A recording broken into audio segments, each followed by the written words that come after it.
Bienvenue dans Incorporer, le podcast qui va t'aider à plus habiter ton corps et à mieux vivre ta vie.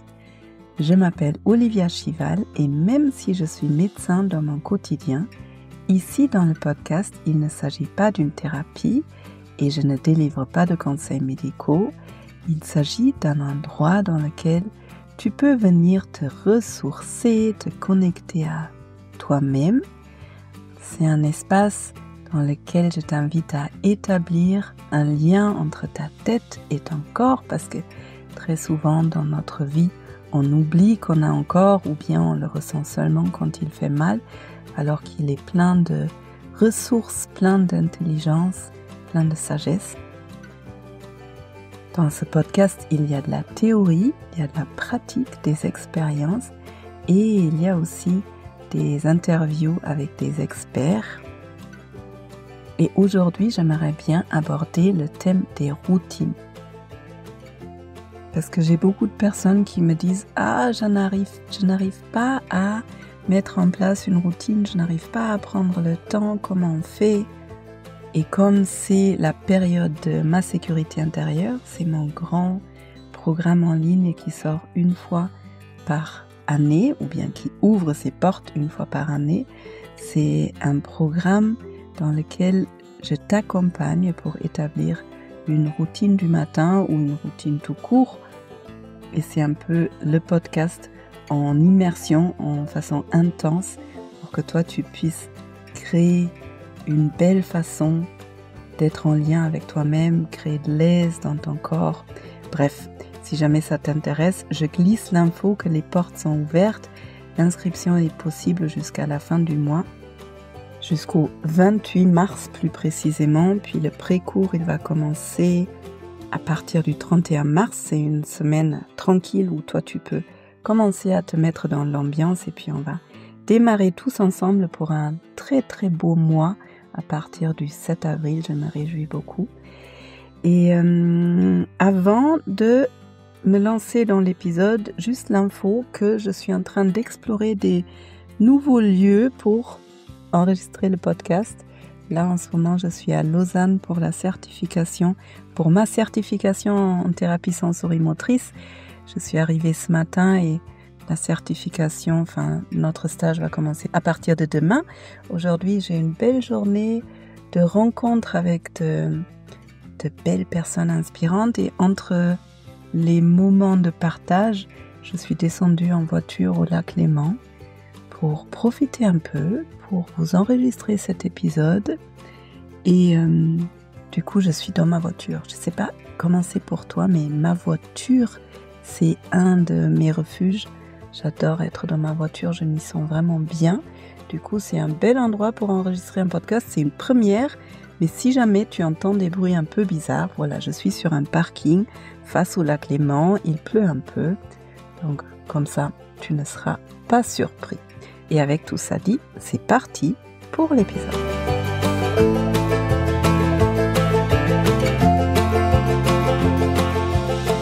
Alors, les routines. Pourquoi une routine? Pourquoi c'est intéressant de mettre en place une routine que moi j'ai choisie, ou plutôt que toi t'as choisi pour toi-même? Parce que les routines, ça nous aide à mettre en place du nouveau. Les routines, ça nous aide à mettre en place des changements, des nouveaux comportements, des nouvelles façons d'être. Et le changement en général commence par un premier pas et puis par la répétition par la suite. Moi, je pars du principe que si je mets en place un énorme changement d'un coup, c'est assez rare que ça va tenir dans la durée parce qu'il manque une base stable. Alors que si je fais un petit pas tous les jours, eh bien, au fur et à mesure, je vais créer quelque chose qui tient dans la durée et des fois sans m'apercevoir, à un moment donné, je me rends compte, ouah, j'ai changé. Je vais faire un exemple. Admettons, j'ai envie d'avoir un corps qui est plus fort. J'ai envie de faire du sport. Eh bien, en général, si je mets en place j'en sais rien, 3 heures de sport par semaine, le mercredi, les 3 heures, alors que je n'ai jamais fait du sport, il y a u une certaine possibilité que je vais abandonner rapidement parce que 3 heures de sport d'affilée pour quelqu'un qui n'a jamais fait de sport, c'est hyper intense, c'est très fatigant et donc la motivation, me motiver tous les mercredis de m'y mettre pour 3 heures, ça risque d'être un peu compliqué.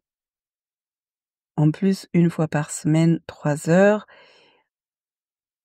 bon, je ne suis pas coach sportif, mais pour avoir des résultats satisfaisants, enfin des résultats qui me motivent, genre, l'endurance et cetera, moi je pense que ça risque d'être trop d'un coup, mais pas assez fréquent. Alors que et ça d'ailleurs ça m'a très étonnée parce que moi j'ai fait l'expérience après mon accident de ski. Si je mets en place 5 et 15 minutes d'exercice tous les jours, après quelques semaines, après quelques mois, j'ai beaucoup plus de muscles. Et là, sur le coup, j'étais très étonnée parce que, bon, mon kiné m'a demandé de faire ces exercices tous les jours, 5 à 15 minutes. Comme c'est assez facile de mettre dans mon quotidien, je l'ai fait et je crois 2 mois après, j'ai vu mon médecin du sport qui m'a dit: «Waouh, on voit vraiment que là, il y a beaucoup de muscles qu'avant». Donc, je crois bien que c'est en allemand qu'on a une phrase qui dit: «Le petit oiseau qui crée son nid». En fait, le petit oiseau, il prend une toute petite branche et puis une toute petite branche et encore une toute petite branche et à un moment donné, il a créé un énorme nid. C'est un peu ça. En plus, si je veux mettre en place un changement, notre cerveau a besoin de s'adapter. En fait, notre cerveau, il a tendance à toujours faire ou nous faire faire la même chose parce que premièrement, c'est une épargne d'énergie. Deuxièmement, on court pas de risque parce que ce qu'on connaît, a priori, il y a pas de danger, c'est sécure, on l'a fait 36 000 fois ou plus et donc c'est facile. C'est facile et il y a des connexions neuronales qui sont bien stables dans le cerveau parce que justement, on a fait cette tâche 36 000 fois ou plus, probablement plus. Alors que si je veux mettre en place autre chose, quelque chose de nouveau qui premièrement pour notre système nerveux risque d'être dangereux, donc il aura pas trop envie qu'on s'aventure dans des choses nouvelles, notre cerveau en fait, il est pour lui le plus important c'est qu'on survive un jour après l'autre. Et pour notre cerveau, c'est pas très important qu'on soit heureux, parce que pour être heureux, il faut mettre en place du nouveau. Alors que, comme je viens de le dire, quand je mets en place du nouveau, a priori, il y a des risques, qu'il nous arrive quelque chose d'imprévu qui peut être dangereux potentiellement.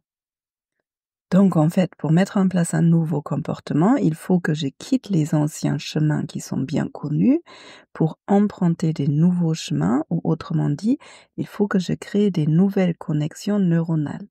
Quand je vis une nouvelle chose une fois, admettons, j'en sais rien, une belle méditation, ça m'a fait beaucoup de bien, je l'ai vécu, il y a des nouvelles connexions neuronales qui se mettent en place, sauf que pour que ça devienne un truc habituel et facile, il faut que je répète la chose pour qu'il y ait des nouvelles connexions, des nouvelles connexions, des nouvelles connexions et que ce petit chemin que je suis en train de créer dans le cerveau entre les neurones devienne une route, puis une autoroute et c'est un peu comme, créer des muscles.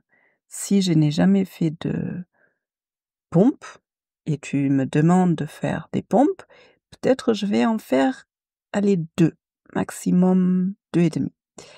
Et en revanche, si je m'y mets tous les jours je fais une pompe ou 2. À un moment donné, je vais pouvoir tout faire 3 ou 4, et puis 5 ou 6. Et à un moment donné, je vais pouvoir faire 20, peut-être 30, 100 pompes et j'aurai créé du muscle qui, lui, est capable qui lui me permet de faire peut-être 20 pompes de façon hyper facile. Bref, tout ça pour dire, si je veux changer quelque chose, premièrement, il faut que je mette en place un nouveau comportement, ce qui en soi pas évident. Et deuxièmement, il faut la répétition pour que mon corps soit tellement habitué que je ne dois plus y penser.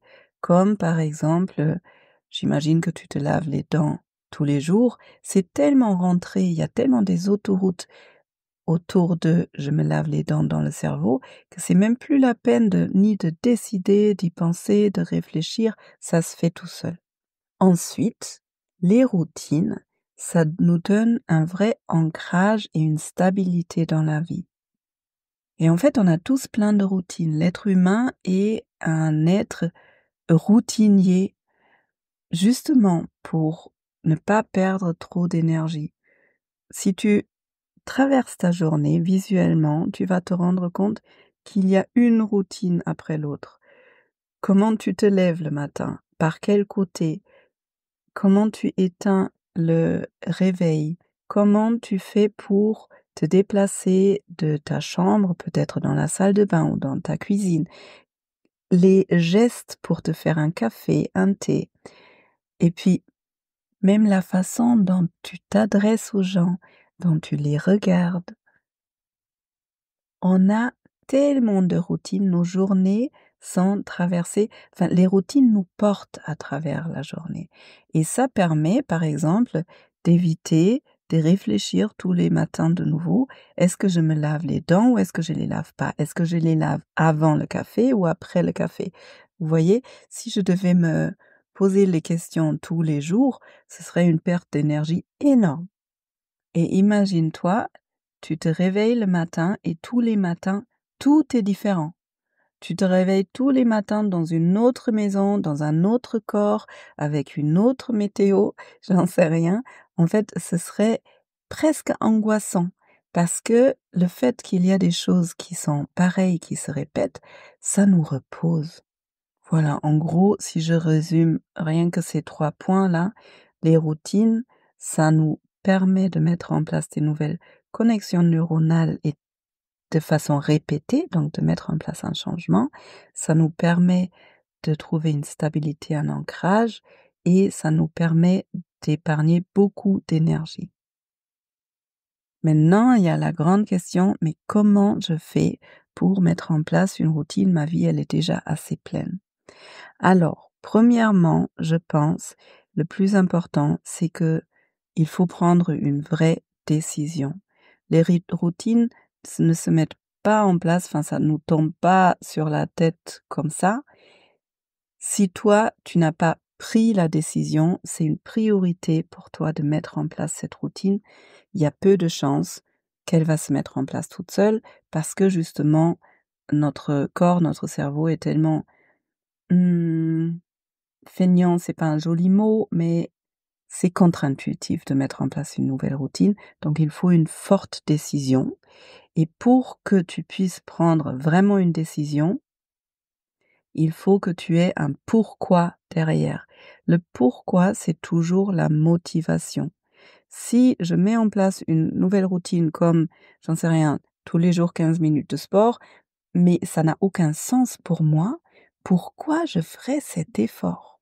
Mais si, par exemple, dans mon exemple de tout à l'heure, si je me suis blessée au genou et je sais que si je fais pas ces efforts-là, eh bien, je vais plus jamais pouvoir faire du sport, du ski, je vais toujours avoir mal. Pour moi, c'était une très forte motivation qui a fait que c'était simple, en fait, d'insérer les 5, 10, 15 minutes d'exercice tous les jours. Le plus ton pourquoi est fort en émotion et vraiment émotionnellement important pour toi, le plus facile ça va être pour mettre en place une nouvelle routine. Par exemple, autre exemple, quelqu'un qui fume et qui veut arrêter de fumer, en gros, c'est un changement d'un comportement. C'est un peu dans l'autre sens parce que là, j'arrête un comportement, mais peu importe, c'est un peu le même principe autour de la motivation. Les gens qui disent en gros pour la santé, OK, comparé aux personnes qui ont commencé à courir du marathon ou de faire l'apnée et de se rendre compte, mais en fait, le marathon, c'est ma nouvelle passion ou l'apnée, c'est ma nouvelle passion, mais en fait, tant que je fume, eh bien, je vais pas pouvoir avancer parce que tout simplement, je n'arrive pas à respirer, ça va créer une vraie motivation. Ou autre chose, vous voulez apprendre une nouvelle langue. Vous avez déjà rencontré des personnes ou entendu parler des personnes qui tombent amoureuses de quelqu'un qui parle une autre langue. Hop, d'un coup, ça devient facile de créer de l'espace pour apprendre le vocabulaire, pour apprendre la nouvelle langue. Tomber amoureux, c'est un peu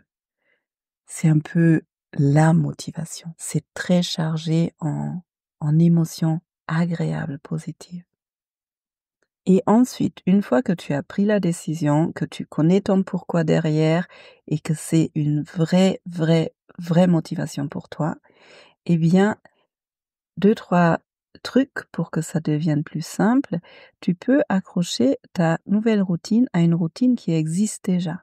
Par exemple, si j'ai envie de faire un exercice de respiration, mais je sais pas trop quand dans la journée et puis, j'oublie, je peux me dire à chaque fois que je me brosse les dents, après ou avant, peu importe, ou pendant, je fais mon exercice de respiration. Ou bien à chaque fois que je mets mes pieds dans des chaussures, je fais mon exercice de respiration. Ou à chaque fois que je prends mon téléphone dans la main, ça ce serait cool parce qu'en général, on le prend très souvent dans la main. Je fais mon exercice de respiration ou bien après t'être levé, avant de te coucher. En tout cas, accrocher la nouvelle chose à quelque chose qui est déjà routinier, ça peut aider. Puis deuxièmement, c'est un peu ce que je disais tout à l'heure, commencer par des petites choses. C'est beaucoup plus simple de commencer par 5 minutes de quelque chose ou même des fois 1 minute de quelque chose, plutôt que de vouloir faire 3 heures tous les jours du nouveau comportement. Et puis si c'est quelque chose, le nouveau comportement qui te fait du bien, à un moment donné, ton corps va le réclamer parce qu'il va commencer à sentir les bienfaits et c'est là où ça commence à devenir plus facile. Et ensuite, un truc que je trouve important, c'est de se féliciter parce que on a tendance toujours à regarder ce qui va pas encore, ce qu'il faudrait encore améliorer. Donc de temps en temps, voire au début, peut-être à chaque fois tu fais l'exercice de respiration, après vraiment prendre un moment pour dire: «Yes! J'ai réussi à le faire aujourd'hui, j'ai réussi à le faire, c'est super». Parce que ça active aussi ton système de récompense. Au niveau neurobiologique, ça va renforcer le nouveau comportement. Et après, il y a certainement plein d'autres trucs qui pourraient augmenter ta motivation. En parler à ton entourage de ton nouveau projet pour que eux, ils te demandent de temps en temps: «Alors ça en est où?» Et puis visualiser le pourquoi derrière, vraiment te mettre dans: «Waouh, j'ai tous ces muscles, j'ai un corps dans lequel je me sens bien» et vraiment le vivre, ça va conditionner ton inconscient pour vraiment, te connecter au pourquoi et donc d'augmenter ta motivation et d'y aller plus facilement tous les jours et puis t'habituer au changement. Moi, je pense le plus on s'habitue à sortir de la zone de confort, à se pousser un peu dans des choses inconfortables, mais qui sont bien pour nous, bien sûr, hein, ou d'aller chercher l'aventure, ça rend le cerveau plus malléable et puis le changement, il devient savoureux et je vais avoir plus envie de changer et d'aller vers là où j'ai envie d'aller, en fait.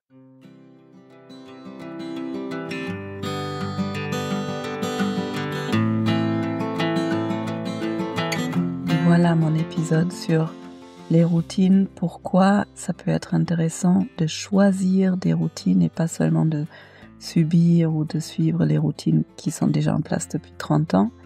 Et puis, quelques astuces pour que ça devienne plus facile pour toi de mettre en place tes routines. Si tu as d'autres idées, viens me voir sur Instagram et partage tes propres idées.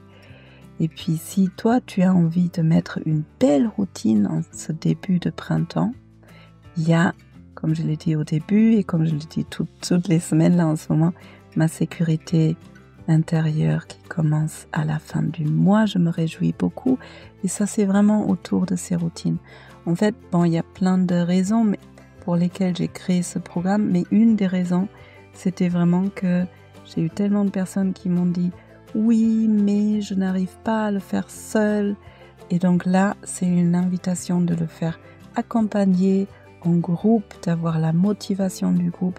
Et en plus, du coup, c'est pas seulement une routine dans laquelle tu vas mettre en place de l'autocompassion, donc la bienveillance envers toi, du mouvement dans le corps, la gratitude, la pratique de la gratitude et la pratique de l'intention, mais c'est aussi chaque semaine vraiment un autre module autour de la régulation des émotions, ressentir ton corps, trouver des ressources dans le corps et puis jusqu'à où sont mes limites, connaître tes propres limites, entendre les signaux de ton corps, entendre le besoin de ton corps et apprendre à dire non de façon souple, douce, flexible et très claire. Voilà. Si cet épisode était utile pour toi et tu connais quelqu'un qui pourrait en avoir besoin, merci de le partager.